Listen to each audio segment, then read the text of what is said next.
दोस्तों, शिव महापुराण के अनुसार इस पूजन से यानी कि पार्थिव शिवलिंग के पूजन से धन धान्य आरोग्य और पुत्र प्राप्ति होती है।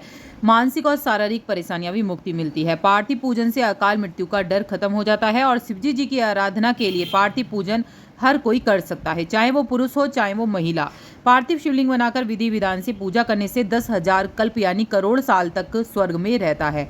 शिव पुराण में दोस्तों लिखा है कि पार्थिव पूजन सभी दुखों को दूर करके सभी मनोरथें पूर्ण करता है। हर दिन पार्थिव पूजन करना चाहिए और इस लोक में परलोक में भी अखंड शिव भक्ति आपको मिलेगी। तो किस तरह से बनाना है आप देख लीजिए। सबसे पहले आपको बेलपत्री का पत्ता रखना है और आप वैसा भी शिवलिंग बना सकते हैं, खड़ा शिवलिंग भी, बैठा शिवलिंग भी। तो यहाँ मैंने खड़ा शिवलिंग बना रही हूँ। तो इस तरह से पहले गोल वो रख दूंगी। जो मिट्टी है, मिट्टी में याद रखें थोड़ा सा चीज़ें मिला लीजिएगा, जैसे मैं अभी बताऊंगी वो चीज़ें मिला के शुद्धि के लिए फिर आप शिवलिंग बनाइएगा। तुलसी की मिट्टी नहीं लेनी है गमले की, और बाकी मिट्टी आप ले सकते हैं। तो इस तरह से जैसे मैं तरीका बता रही हूँ, जो डंडी होती है उधर की तरफ जलदारी होगी, इस तरह से आपको बनाना है। पहले लिंग बनाना है फिर शिवलिंग बनाना है। तो इस तरह से स्थापित करना है।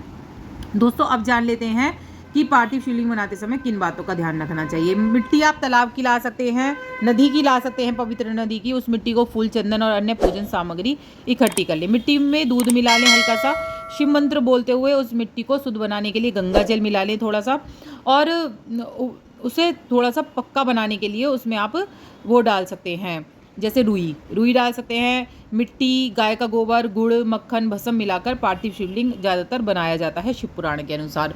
और यहाँ मैंने तीनों ही प्रतिमा बनाई, जैसे कि आप देख रहे हैं। मैंने गणेश जी की भी बनाई थी और गौरा जी की भी बनाई है और शिवलिंग भी बनाया है। तो तीनों को ही मैंने पूजा कर ली है। अब विसर्जित कर समय आएगा तो अब मैं विसर्जित करूँगी, क्योंकि पूजा मेरी संपन्न हो गई है।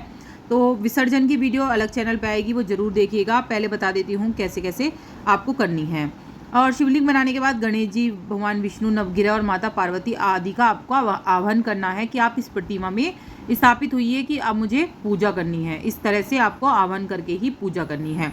थोड़ी सी कैड़ी मिट्टी का ही आप शिवलिंग बनाएंगे जिससे खंडित ना हो, क्योंकि खंडित होना अच्छा नहीं माना जाता है। तो अच्छे से देख लीजिएगा। और पार्थिव शिवलिंग 12 उंगल से ऊंचा नहीं होना चाहिए। इससे ज़्यादा ऊंचा होने पर पूजन का पुण्य नहीं मिलता है।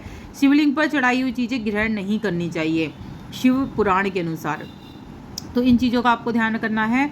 और जैसे यहाँ मैंने पूरी पूजा दिखाई है, और वैसे ही पूजा की वीडियो अलग से आएगी चैनल पे, किस तरह से पूजा करनी है। बस इतना ही। राधे राधे।